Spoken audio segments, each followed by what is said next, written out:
Have you ever wondered why you need to specify a type for pointers in programming? It seems like a simple question, but the answer is crucial for understanding how memory works. Stick around, because today, we're diving into the world of pointers and types. I totally get it. It can be confusing to think that pointers are just placeholders for addresses. You might be asking yourself, why can't all pointers just be the same size? You're not alone in this thought. Many programmers have been there.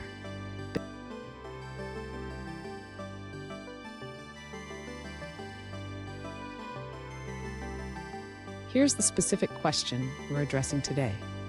One user asked, why do I have to set a type for pointers? Aren't they just placeholders for addresses? This question opens up a fascinating discussion about memory management and data types. So why is specifying a type for pointers important? Each pointer type tells the compiler how much memory to allocate and how to interpret the data at that address. This is essential for efficient memory management and preventing errors.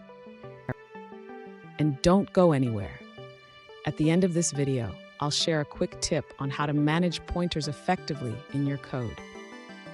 To understand why pointers require a specific type, let's start with the concept of memory management.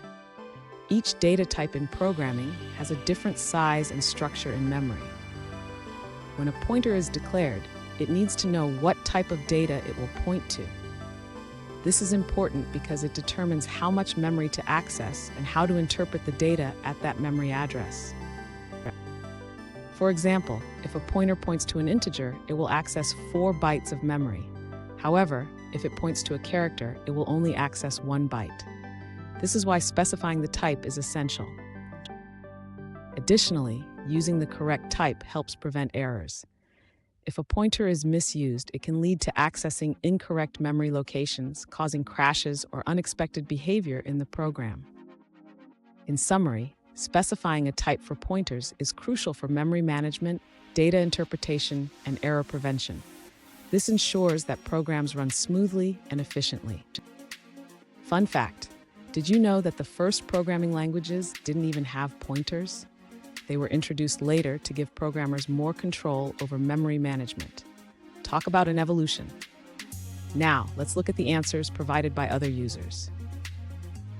This user explains that specifying a type for pointers is crucial because different data types occupy different amounts of memory. For instance, a char takes 1 byte, while an int typically takes 4 bytes. When advancing a pointer in an array, the pointer's type determines how much to add to the address. Without type information, you would need to manually specify the size each time you increment the pointer, which complicates the code. The user highlights 3 key points. First, without the correct type, accessing elements in an array could lead to errors, as incorrect byte offsets would be used. Second, the compiler needs to know how much data can be stored to prevent memory issues. Lastly, if the data types differ in size, it could lead to alignment problems and bugs in the program. That's it for that answer. Let's take a look at another one.